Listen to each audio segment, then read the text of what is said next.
Hello, ladies and gentlemen, and welcome back to the Party of One. We are going to be continuing the campaign today. As usual, we're going to be playing through Rotten Coast today. So, let's get right into it. Alright, you're gonna checkpoint, that's fine.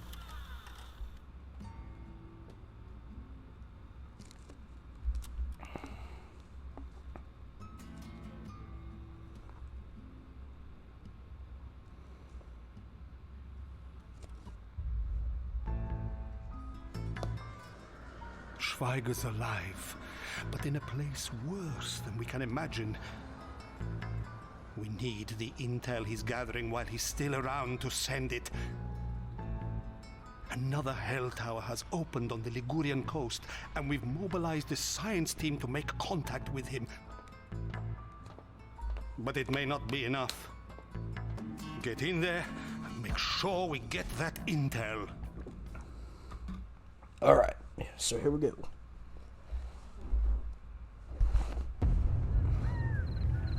Genoa. Where even is Genoa? I don't know where that is. Like, in the world. Obviously, it's in Genoa. But...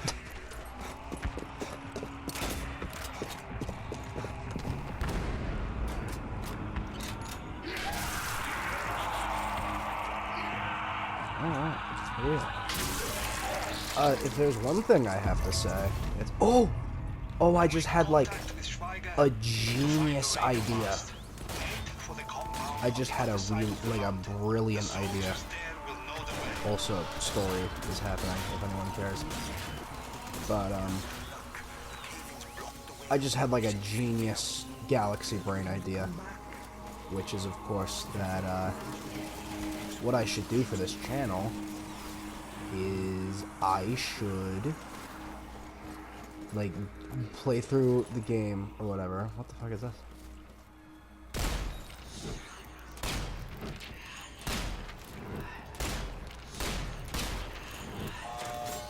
Oh, shit.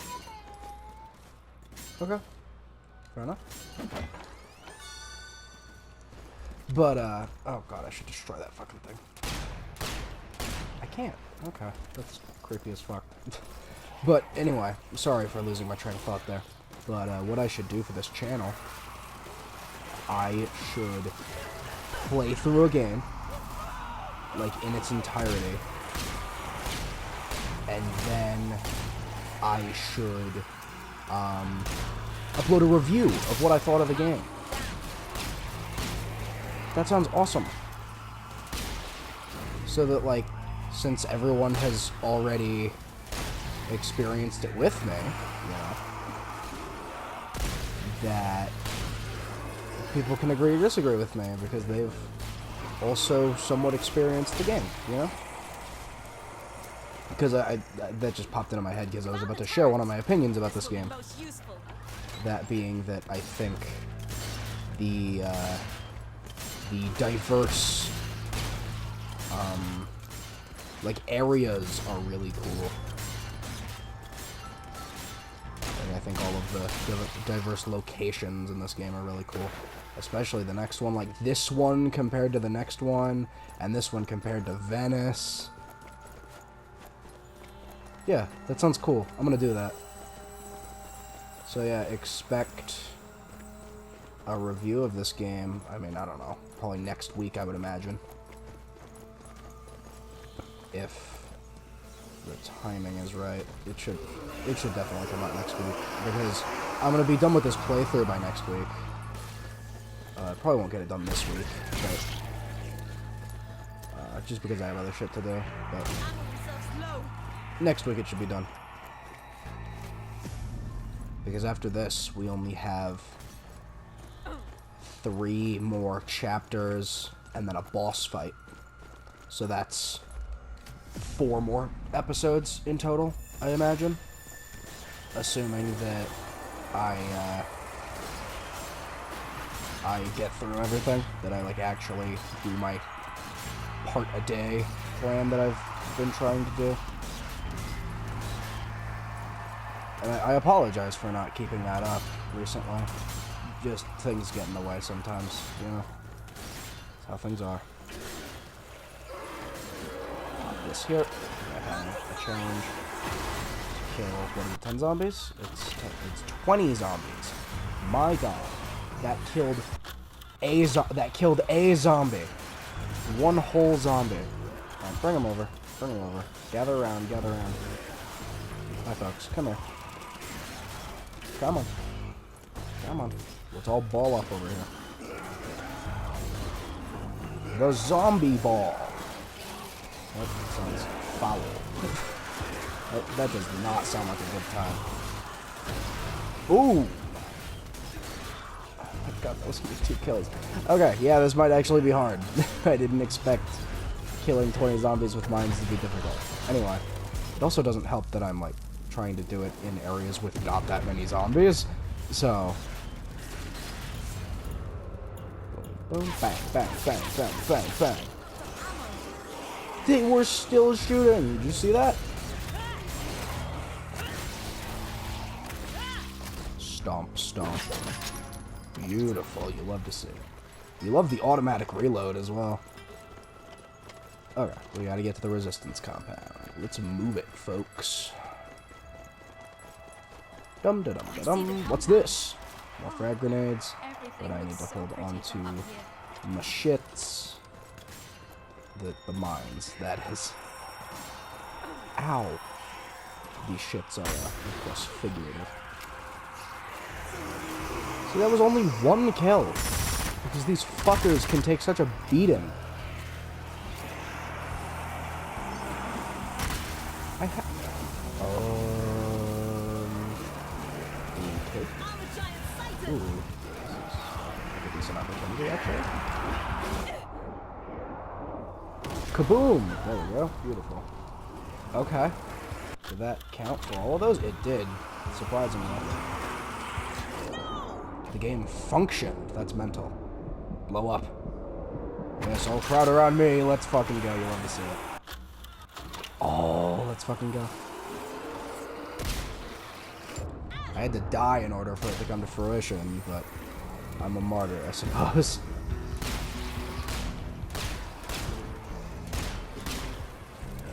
I finished reading the book Fahrenheit 451 recently.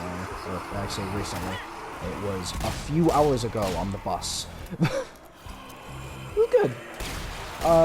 It wasn't nearly as good as... oh, is that the upgrade kit? That's the upgrade kit. Awesome.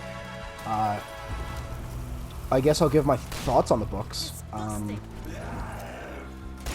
It was decent. It was not nearly as good as the book that I had read right before that, 1984, by George Orwell. I forget who wrote. Ray Bradbury, that's who wrote Fahrenheit 451.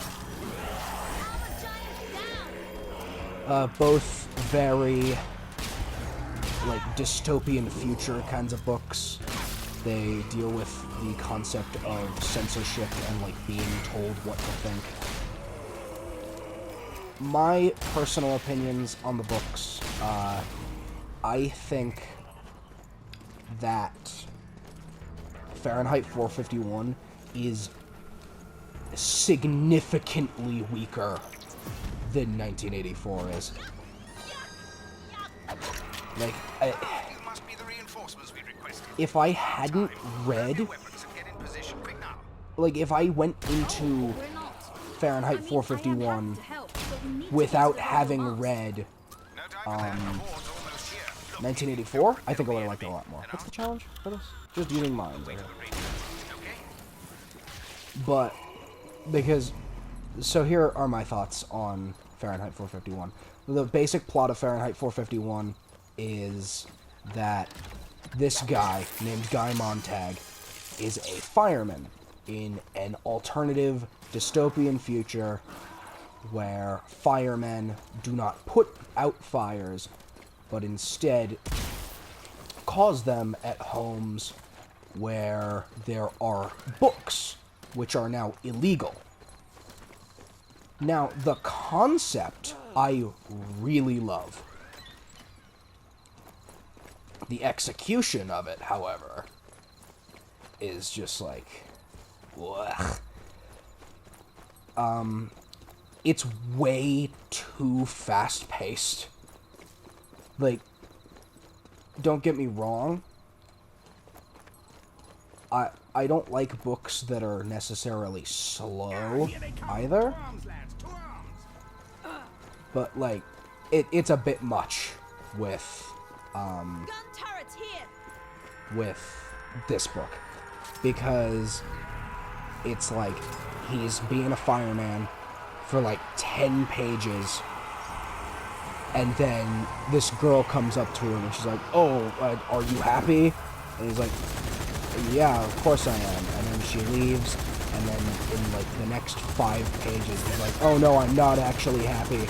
I should try to uncover the past about what was happening beforehand. It's so fast, like it moves at a breakneck pace.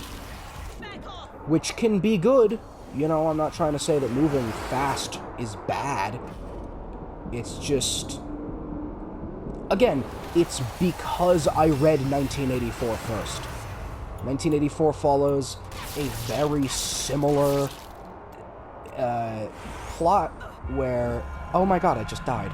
Where this guy, Winston Smith, rewrites history in this new society where, like, your thoughts are monitored, and you can't say certain things, you're always being watched. But it is it's a much slower burn of a book. Like, the build-up to the point where he meets the girl, and where he wants to defy. It's so much slower of a build-up, and I think it works really well for the book. But, I suppose I'll talk about other things, other than just talking about my issues with specifically that, because, trust me, I have other problems with Fahrenheit. Not to say that 1984 is a perfect book either, but,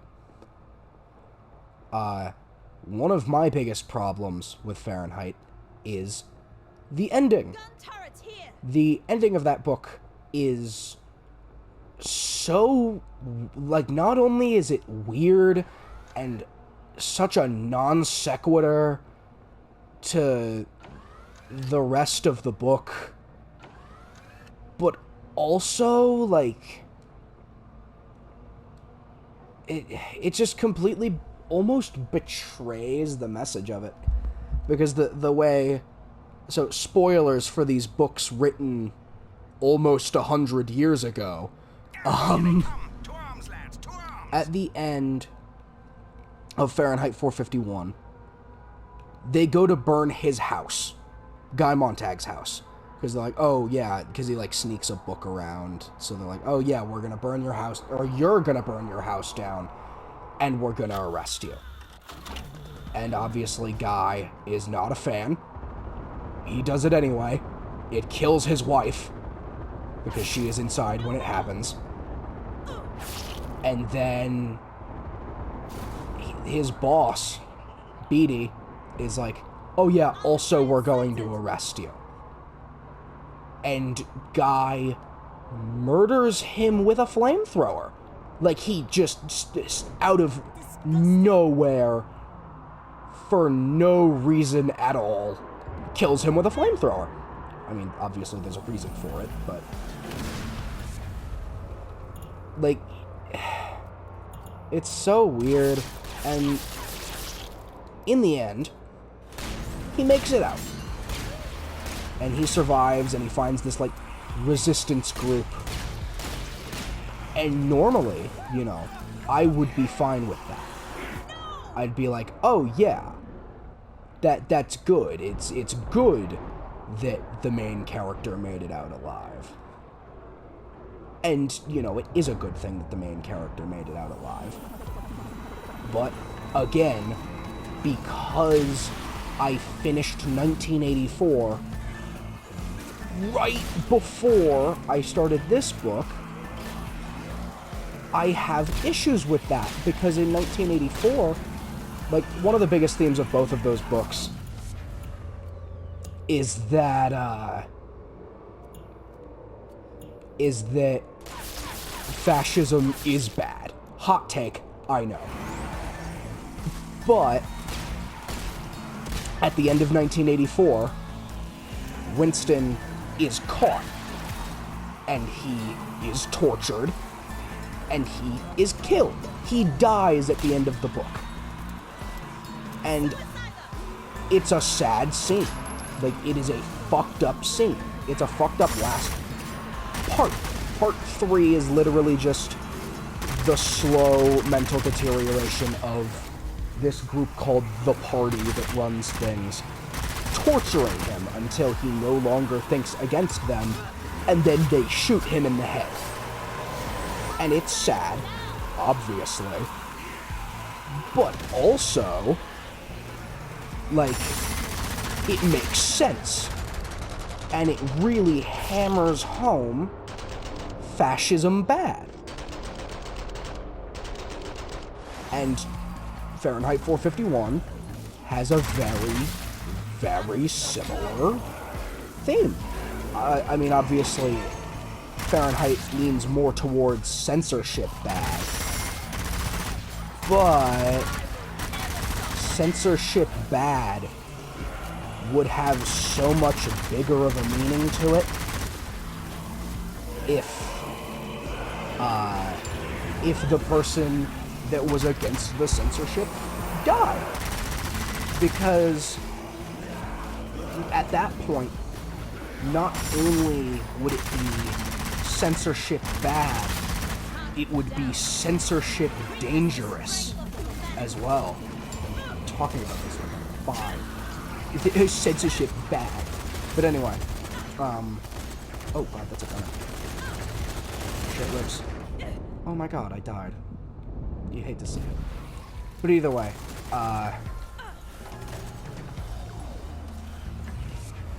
like, it's just, and also during all of 1984, the stakes are much higher, and it makes the book so much more engaging, and tense, and stressful. Like, in 1984, the two main characters can't say anything wrong around each other.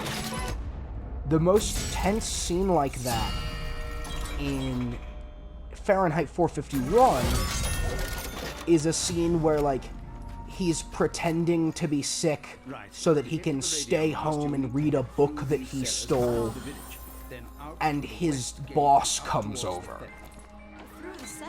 And then the scene is over. And nothing else that stressful happens.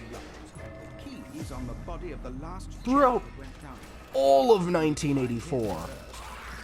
From the very beginning, the main character is worrying about committing what they call thought crime. Essentially where you're just doing something, or you're thinking something, that the party doesn't like. Even so much as just establishing that is scary as fuck. And in Fahrenheit 451, you just don't have that. I found the key. Now to find a way out of here. Either way, both books are good. Although, I personally think that Fahrenheit borders on bad. I almost don't like Fahrenheit 451. I also cannot stand Ray Bradbury's writing style. Oh my god, it's miserable.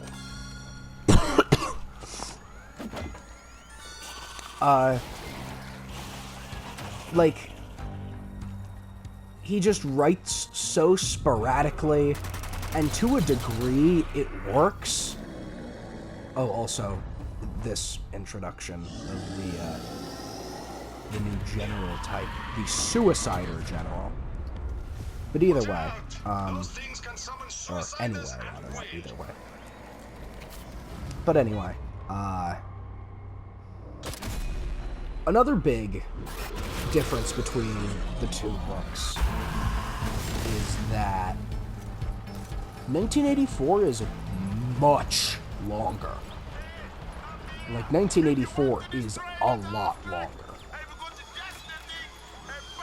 And I think that to a degree, that excuses Just what the situation calls for. like, to a degree, that gives some leeway over to Fahrenheit. Like, just a little bit, I think that gives some credit over to Fahrenheit. Because, oh my god, what am I saying? Because it's shorter, you know, you can't establish and solidify the nuances of why fascism is bad in 160 or 158 large print pages. You just can't. It's too complex of a concept to do that. But at the same time, maybe you should have just made the book longer. Because honestly, Fahrenheit might as well be a short story. Like, it is ridiculous how short that book is. I finished it in 3 days. I started reading it on Tuesday. It is Thursday when I'm recording. Or no, I didn't start reading it on Tuesday. I started reading it on Monday because it is Wednesday. Today is Wednesday. Mixing up my days. What is my current objective? Getting headshots with a pistol, right? I don't know. I don't even know what the point of shot in this map. Anyway.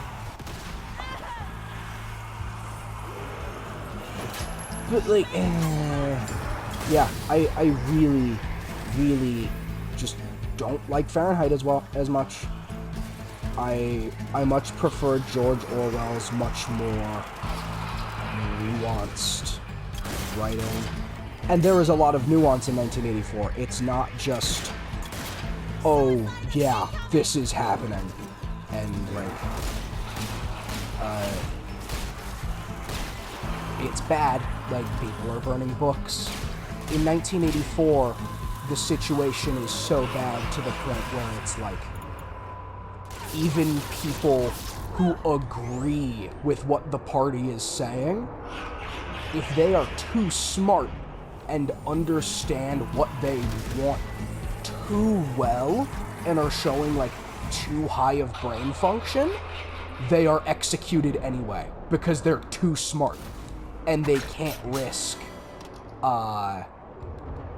people that smart being alive and potentially rebelling against them. And in 1984 there is also this character named Goldstein and this character named Big Brother. Emmanuel Goldstein is supposed to be this, like, face of, oh, yeah, these are the bad people, these are the people rebelling against the party, these are the people you don't like. It is implied throughout the whole book that Goldstein very well may not even exist or have existed. And the same thing with Big Brother, except Big Brother is, like, the face of the party and, like, the leader of the party. This book is where the term Big Brother is watching you came from. Which I thought was, like, old Russian propaganda, but apparently it isn't.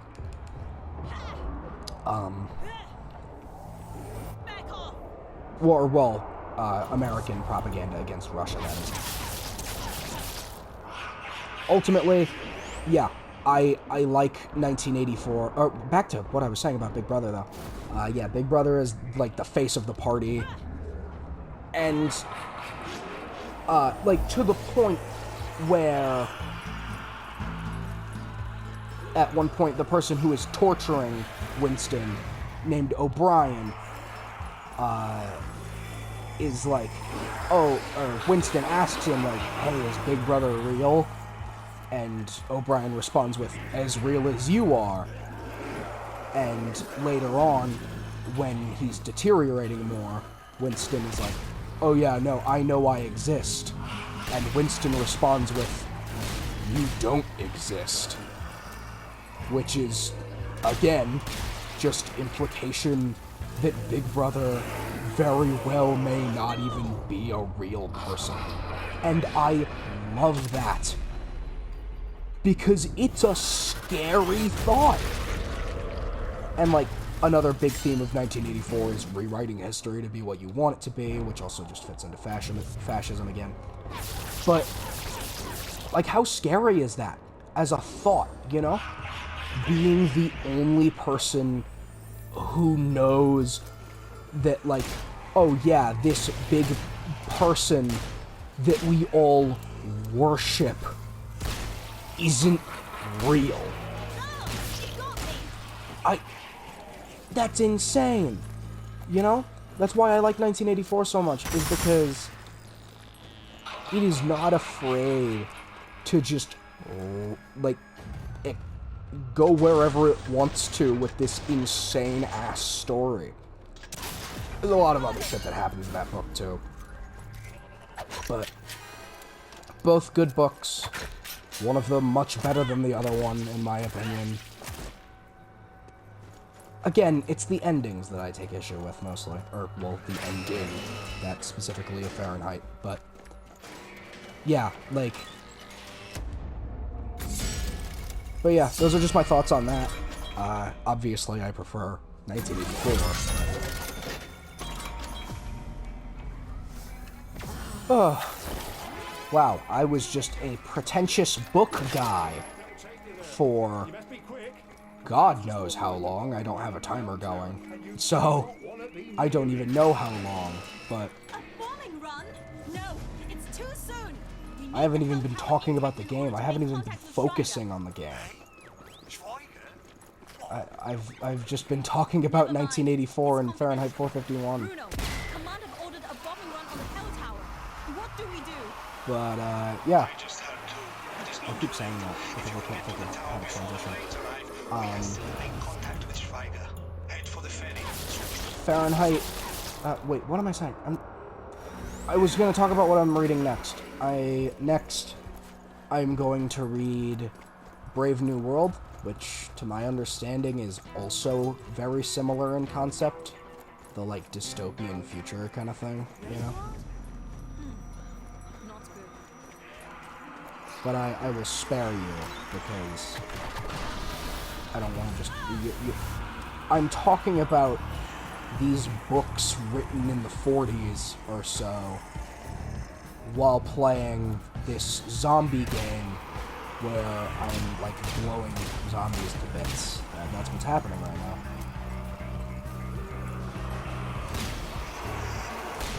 Oh, I just can't think of it.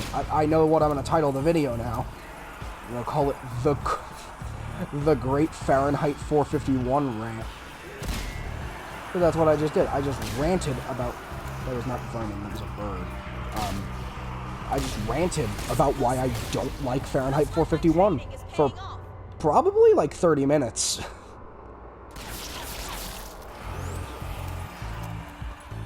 I've been listening to some Scottish pirate metal lately. Yes, that's real. That's a real genre. It's made by a band called Ailstorm.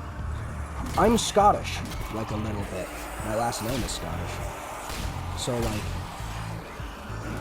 I figure, you know, I'm getting more in tune with my ancestry by listening to pirate metal. But, like, it's actually good. Like, you wouldn't think that Scottish pirate metal would be good, but it is.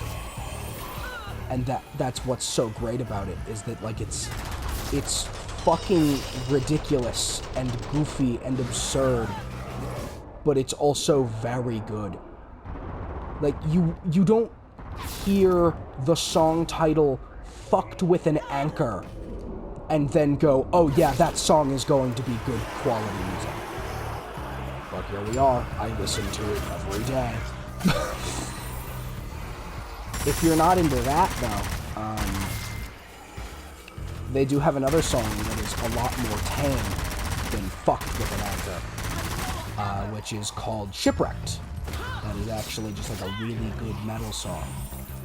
Fucked with an Anchor is also a very good metal song, but it's more comedy-based. Because the song is just about, it's just about this guy that gets cursed by a witch doctor, to only, or not to only be able to say profanity, but to, like, say awful things way more frequently to people.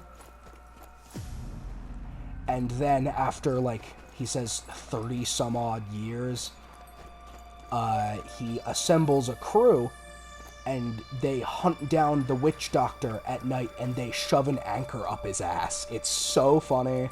It's such a fun song. And Shipwrecked is just about a guy who follows a pirate and gets stuck on an island. Yup. Those are the contrasts between those songs, and they're both sung in Scottish accents. It's a great time, genuinely. Like, both of those songs are very fun. Oh, I'm going the wrong way.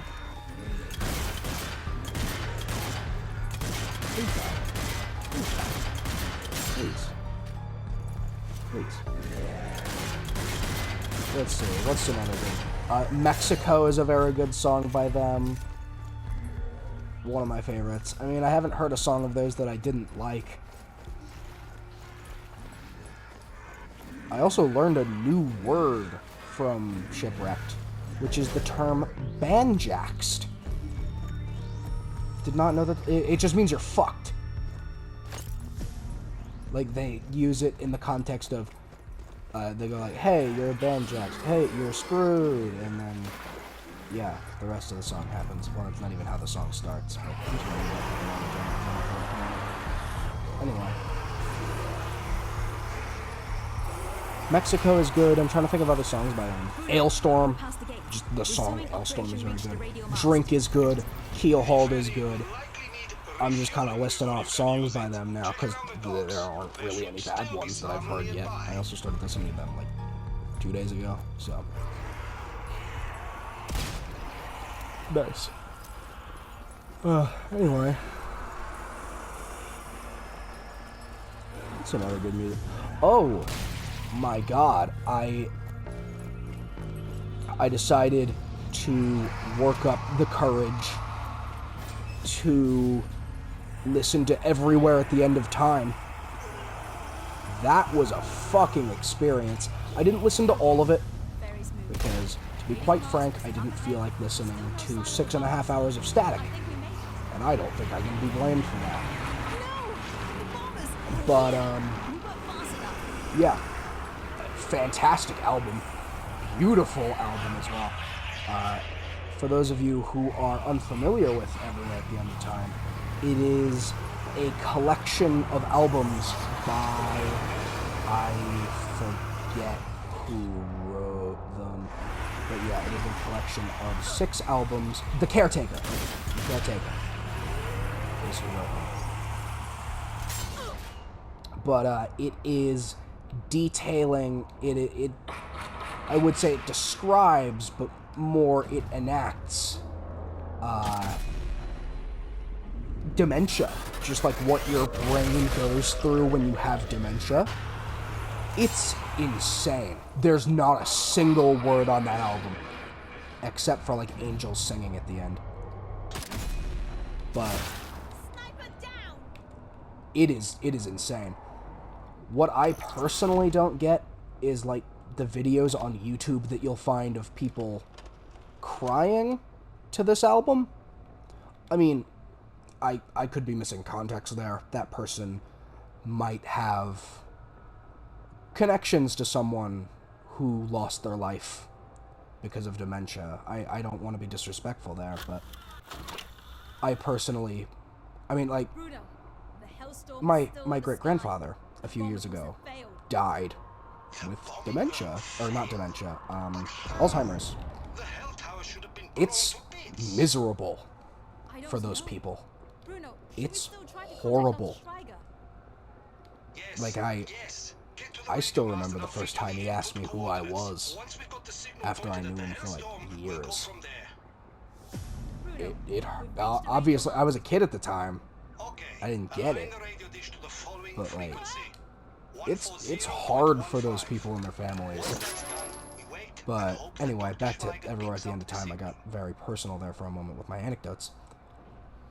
But, Enemy inbound. I'll hold as long as I can. like, the first album, they're all called phases. They're phase 1 through 6. Obviously describing the phases of dementia. It's the resistance. But, Please, we don't have much time. Tell us as much as you can about the other side. like, the first phase, the music is like normal. Like, it's like regular gramophone music. But as the album goes on, the music becomes like spottier. And it sounds like there's like film over it, you know? Like, it sounds like the record that it's being played on the gramophone has like been scratched or something. And as it goes on, the music, the gramophone music, becomes harder and harder to recognize. And eventually, like by phase 3, it is just an unintelligible mess of static and just these horrid sounds. But it's like, and then the end is very obviously supposed to signify death, and it just handles it so well. It's a beautiful set of albums. If you have the stomach for it, I highly recommend it. If you don't, I don't blame you. I didn't for a while either. Like a lot of people probably don't. It's a very personal topic to a lot of people. I apologize for not really talking about the game that I'm playing much. I just realized that I haven't said almost even a word about the game today, but I mean, sometimes I like to detach from just the game I'm playing, you know, because I'm sorry, but because sometimes, like, just playing the game and talking about it can be boring, you know? And I was personally feeling that for a little bit with the more recent episodes. I was like, oh, these aren't that funny. Like, I'm sure those of you who watched Part 6 noticed I didn't title Part 6 anything because I couldn't think of anything funny that I said. Like, the way that I do things is I try to name episodes after, like, oh, funny things that happened in them, or funny things that I talked about. But I didn't talk about anything funny in episode 7 or episode 6 that I could think of. Was it 6 or 7? I forget. But I've played through this game before, you know? So I struggle sometimes to think of, like, clever or witty commentary to come up with. Because I've already done this, you know? I did this yesterday with my brother.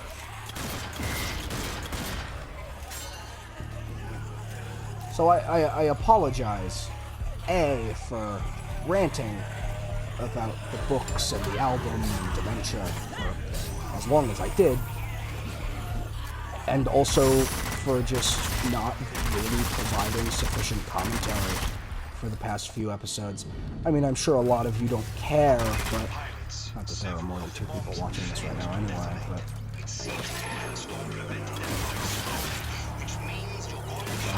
go straight, please.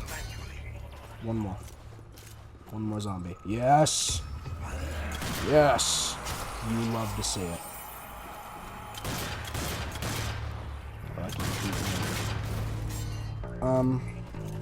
I'm still in the early phases of YouTube commentary, where I'm sort of struggling to come up with things to say. I think this was good, though. I think this, this little tirade I went off here, or off on here, I wouldn't even call it a tirade, a tangent would be a better thing to say. But yeah, I think this little tangent I went off on was actually pretty sufficient commentary-wise. Because I'm talking about things that are personal to me, and hopefully that are personal to some of you. You know, I mean...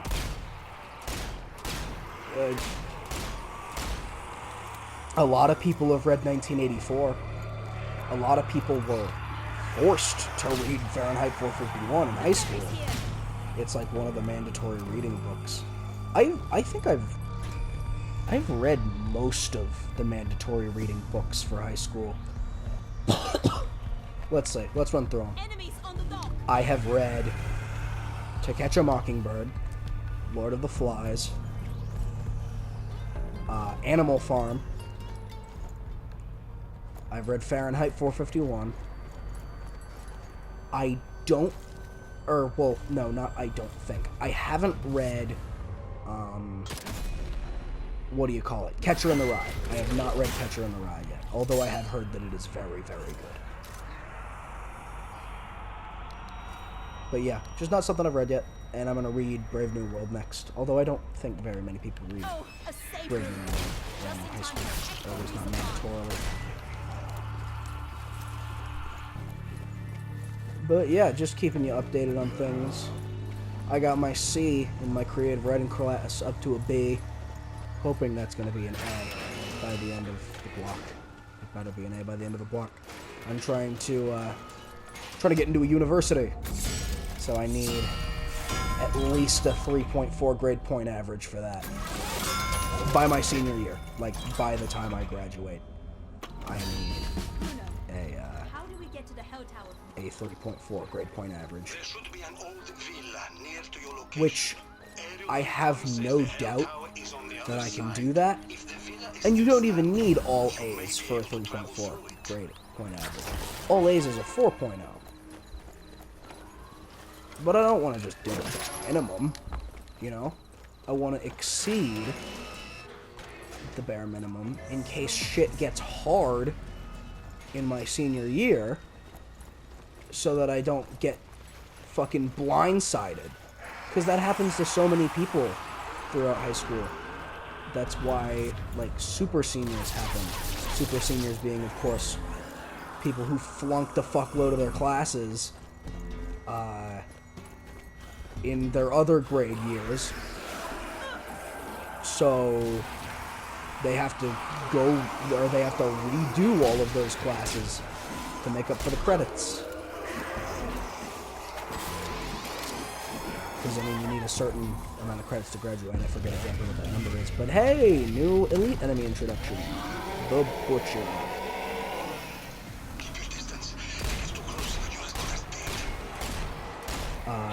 I have 10 credits already.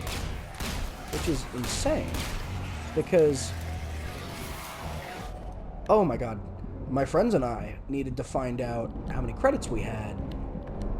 Or, well, people I knew, people in my class, that's the best way to say it. We're trying to find out how many credits we had. And we looked at our shit, you know, the place that we go to find that stuff out. And I counted mine up. I had 10, at least from what I could tell. And then I looked at his, and he only had 7. Which was so weird to me. My thought is that whatever I was looking at, like, because I was looking at the categories for what they were for each class, you know. So I think that some of my classes might have fallen into both of those, and that's why I have so many. But I have 10. I think it's because I've taken so many electives. Electives at my school get you 0.75 credits, apparently, instead of just half a credit. I did not know this. But yeah, it's just weird to me how we can have... He also might have failed a few classes, which is entirely possible. I don't know him very well, so I can't say whether that's likely or not. I'm also not gonna say that shit on my YouTube channel. Like, I'm not here to rag on the fucking guy. I'm here to tell a story. My apologies for my voice and my coughing. But, yeah. That was just weird to me that we had such a stark difference in credits. That's a blood fountain. I really enjoy school. I'm one of those people. I plan on going to college. Like I said, I'm trying to get into university. University of Arizona, more specifically. Not ASU. I don't know anything about ASU. I don't know if it's a good school. I'm sure it is. I'm sure ASU is a fine school. I just know that the U of A is a very good theater program, and that's what I'm trying to go into. So that's what I'm gonna do. But yeah, I'm trying to go into theater. Well, let's talk about this now instead of the game that I'm playing.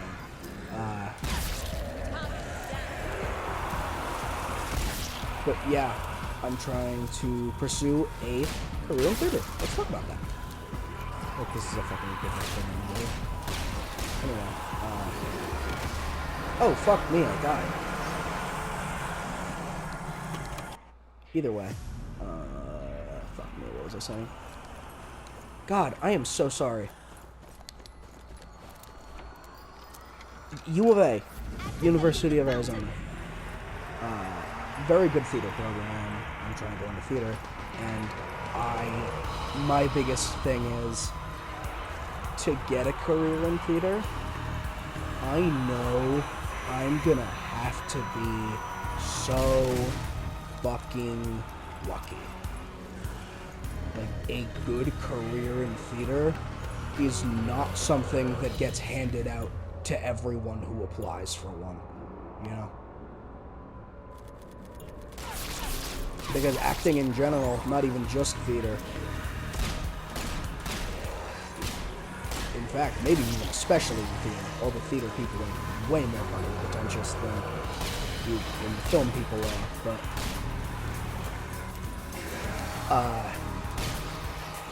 but like, yeah, if you go into theater, there's no guarantee that you're even gonna get a job. Like, there's no guarantee you're even gonna get a show to perform at.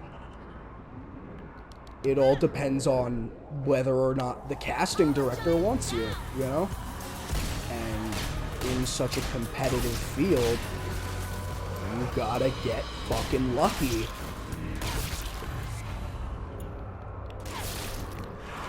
Because most of the time with casting, like a lot of the time with casting, it isn't just who's the better actor.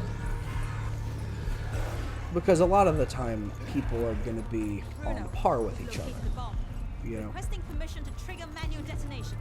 But, Copy that. Set a timer and fall back to a safe of course, it's also down to Bruno, the way out is shut. who looks more convincing for the role. And, you know, you could be the best fucking actor in that room, but if you're not convincing for the role, or if you're not ideal for what they had for the in mind for the role, you're not gonna get cast. You know, because a lot of theater and performance art is superficial. It absolutely is. It's one of the most superficial fields other than, like, modeling, you know? And I mean, of course, there is no field more superficial than modeling, based on the very fucking nature of the thing.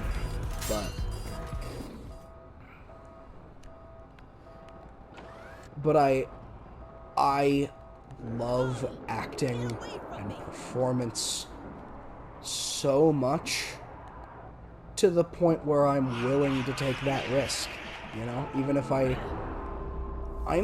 fine with not even making it big. I don't have to make it big in the field.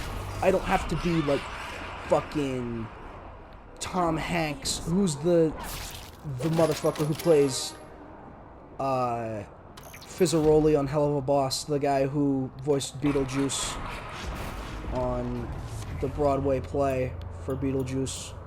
I forget his name. I don't gotta be those people, you know? I don't have to be as famous as those people.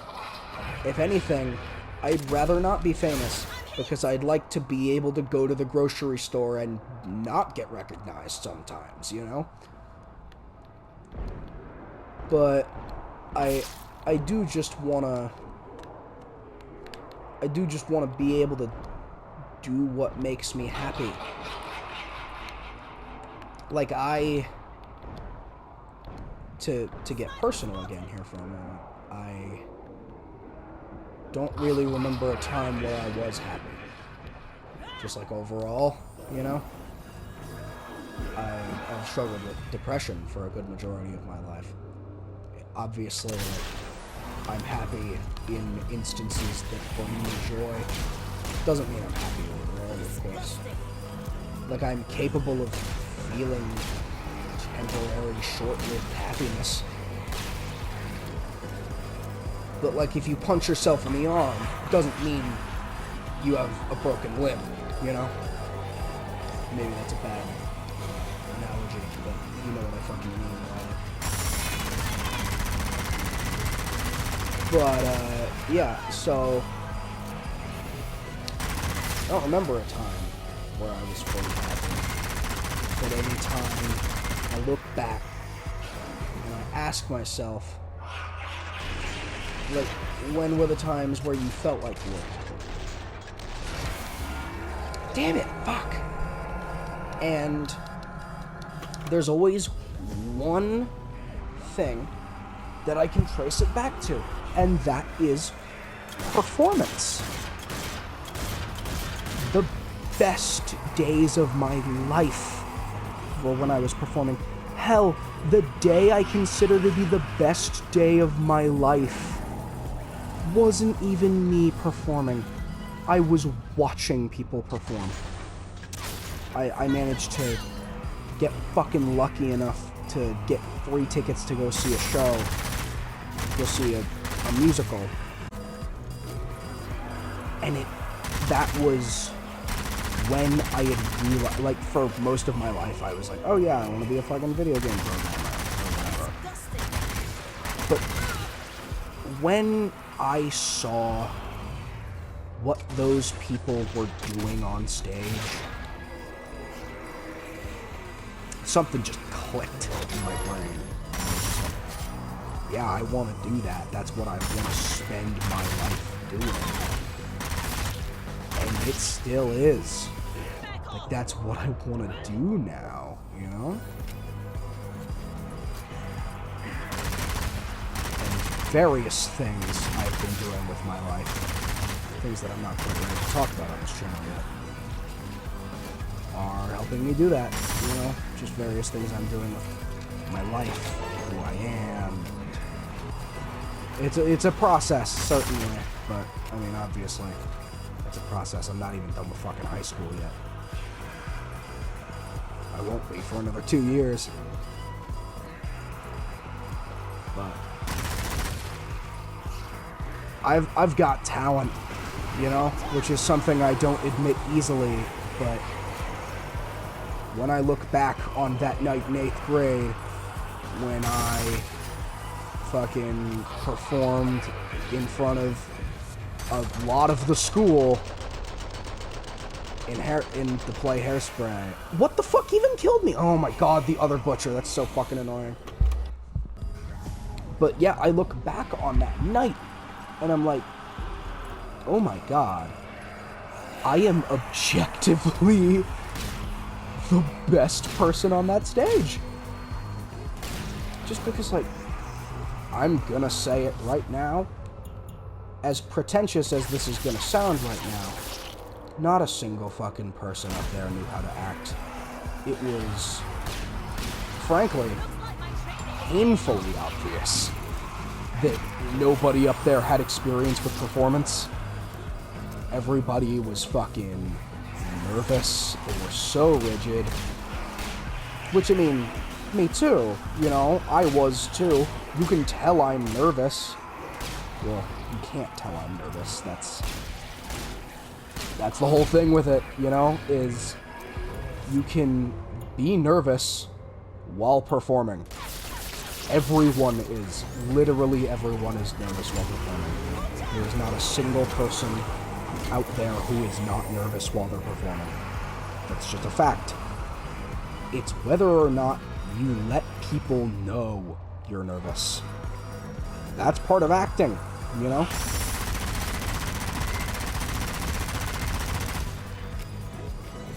If you are making it obvious that you're nervous, you're not in character. As long as it is that you are nervous and that you are intimidated by what you're doing, you can never fully be in character. That's just, I don't make the rules here, folks. That's just like how being in character works.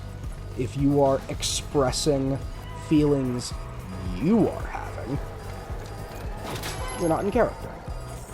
Like, when I went to see Cabaret, I asked acting advice of the guy that played a Nazi. That guy's not a Nazi, but throughout that play, because he plays a Nazi, he expresses some Nazi views. Because he's in character. I don't know why I'm explaining this to you guys like you're 5-year-olds. This is basic shit that I'm saying right here. But yeah, like... Anyway, back to what I was fucking saying about the play. But yeah, I was easily the best person up there. You know, I was... Believe it or not, I was told by a lot of the staff that I was the best person up there.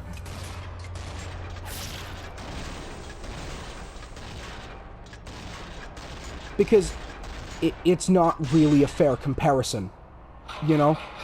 I've been acting my whole life. I've been doing this since I was a child. Like...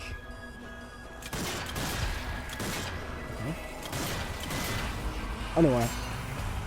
Yeah, like, I've been doing this from a very, very young age. I've been performing my whole life. I've been in plays my whole life. I took a fucking improv course not a few years ago, you know? Back in... Well, no, it was actually quite a while ago now. It was... Let's see. 7th grade, 8th grade, 9th grade... 7, 8, 9, 10... 4 years ago? It was a while ago.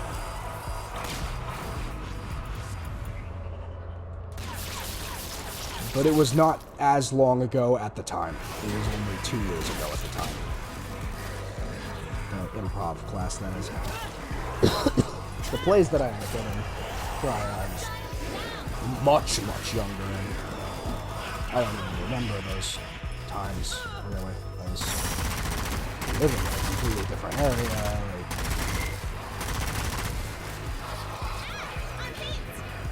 But yeah, so much fun that shit is. I'm talking about like all the stressful dog shit that comes with performance art. But it is just the most fun you'll ever fucking have.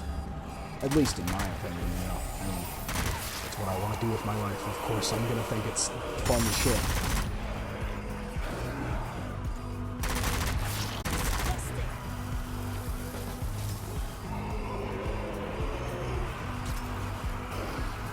But if you are struggling with just like who you are in your life right now, try acting. It is a fantastic escape. Honestly. Like that as stupid as I know it sounds, that's partially why I want to act, is because sometimes I need a break from having to deal with being me. Because sometimes being me isn't great. I have, like, at least a few mental illnesses. It's